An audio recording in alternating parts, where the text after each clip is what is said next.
If you're planning a luxury girls trip to Paris, please don't make the mistake of trying to see everything. I lived in Paris for a year, and if I would be going on a luxury girls trip to Paris, where I'd stay, where I'd eat, what I'd actually do, and a few things I would completely skip. Let's talk about where I stay, because in Paris your location can change literally how you experience your whole trip. My first choice would be the first or the second arrondissement. When I was living in Paris, I lived in the second. That was the ideal location. But it's also fine if you stay in the first. First is actually literally, but the second is right next to the first. Where I was living when I was living in Paris, I lived in the second, but within like 10 minutes I was at the Louvre, and the Louvre is in the first. And from that location, you are basically everywhere within a very short amount of time. I would also consider the seventh if having the Eiffel Tower close is important to you. What you also want to think about is that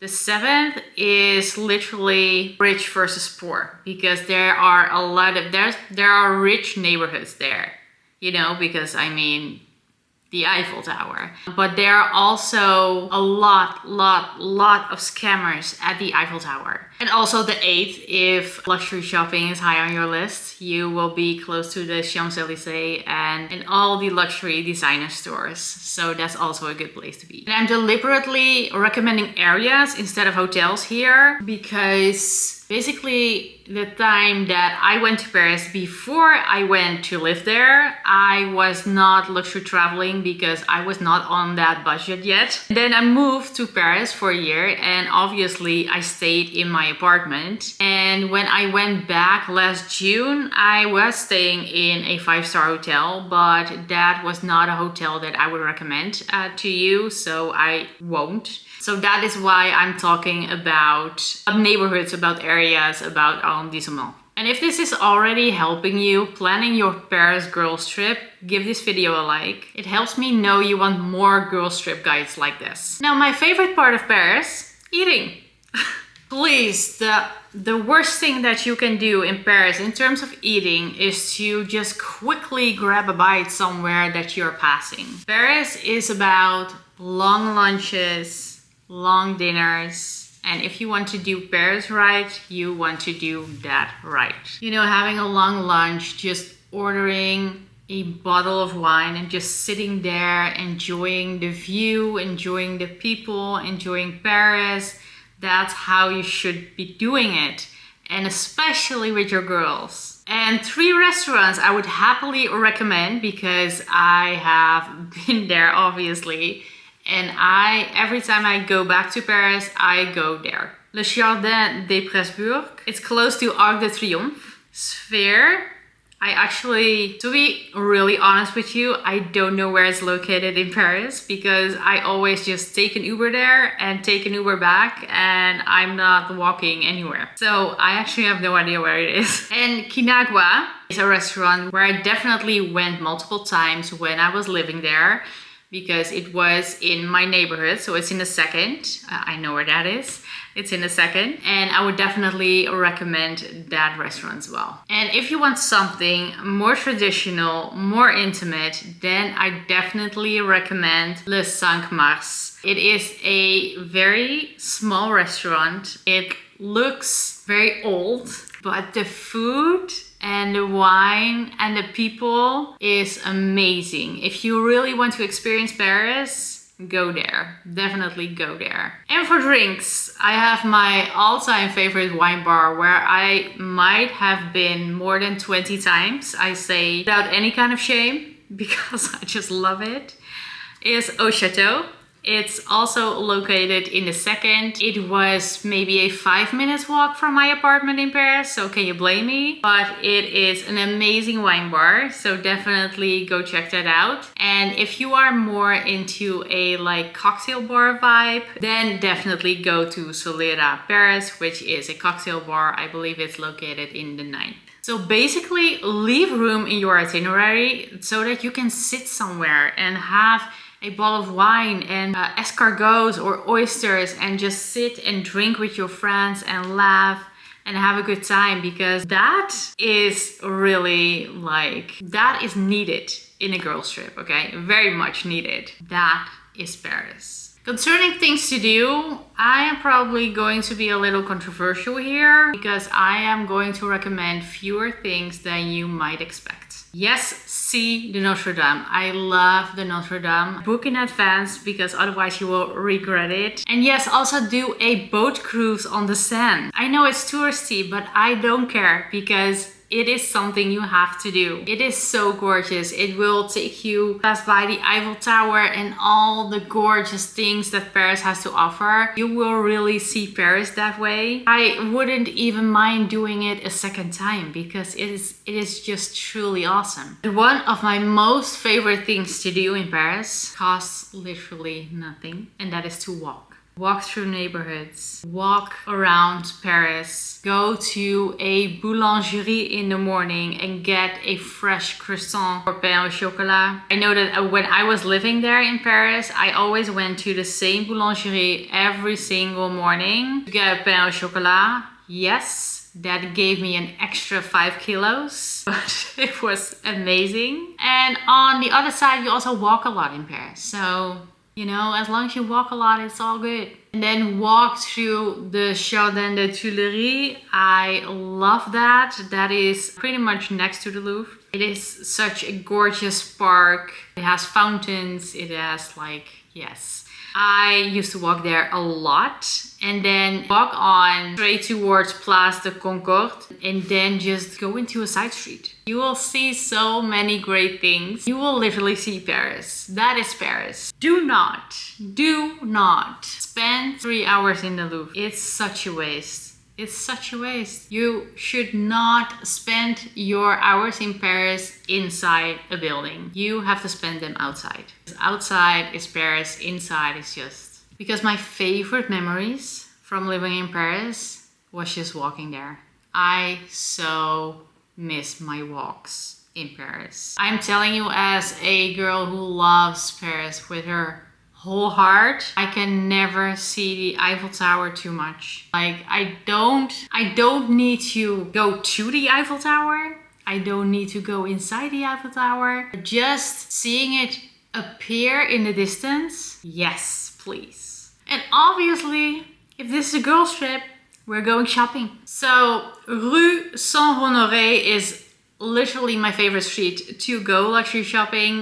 It has all the designer stores there, and definitely you can just combine it with other things that you're doing. So combine it with that long lunch, and combine it with other things, your walks, like... And if you want to go to a luxury department store, I would choose La Samaritaine all the time. I love the design and the atmosphere, and above else, there is an amazing cafe at the top floor, and it's gorgeous. You should definitely go there. So yes, I am an itinerary girl. I love creating itineraries. But I also love creating space in those itineraries. That is so important to make it a good trip. So pick an area, walk, stop for a coffee, for a lunch, and just explore the neighborhood. And since we're already talking about shopping, let's talk about what I would actually wear.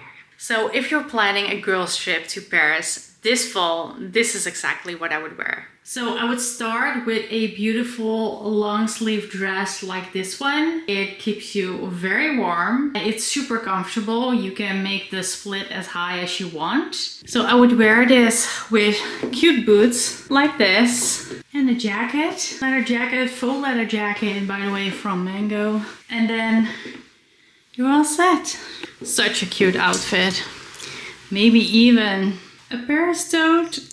No, I think if you match this with a cute sunglasses, a cute bag, then you're all fall ready. I will link this dress and the pieces I'm wearing below in the description. And while we're talking about your trip, tell me in the comments where you plan your next girls trip in Europe. Paris, Amsterdam, Rome, Vienna. I want to know where you're going. One thing that I would definitely do differently than all of those other first-timer itineraries is spend much less time in museums. And that's not saying that it's not worth visiting, because it is. I actually went to Musée d'Orsay the last time I went to Paris. But what I want to say with that is, yes, go there.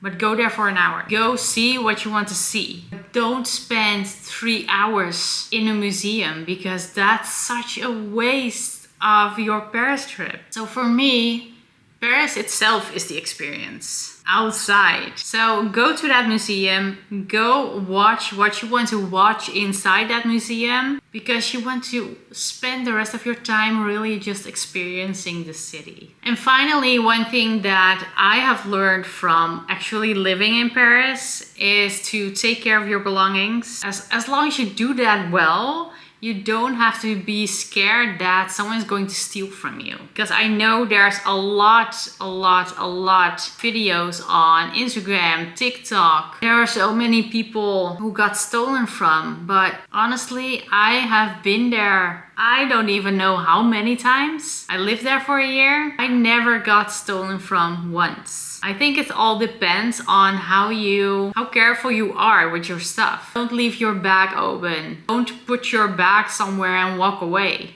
That's just inviting someone to take it. Keep your bag with you, preferably wear it crossbody. Make sure that your bag is closed all of the time. And if you don't use your phone, keep it in your bag. That is how you will survive and not being stolen from. And also be aware that if someone comes close to you, or if you see someone you're like, don't really trust that person, walk around them. You know, if you don't trust it, just cross the road, walk on the other side. That's what I do. There is literally, if you're just careful, then you don't have to be scared. And especially what I want you to be aware of is, with scammers, I mean the people that are selling like a small thing of the Eiffel Tower. Don't buy that from the people who are walking outside. Also, something that you have to be aware of at the Louvre, there are people there, at least back when I was living there, they were walking around for petitions and helping like the blind, and those are complete scams. They make you sign a form, or they make you do something.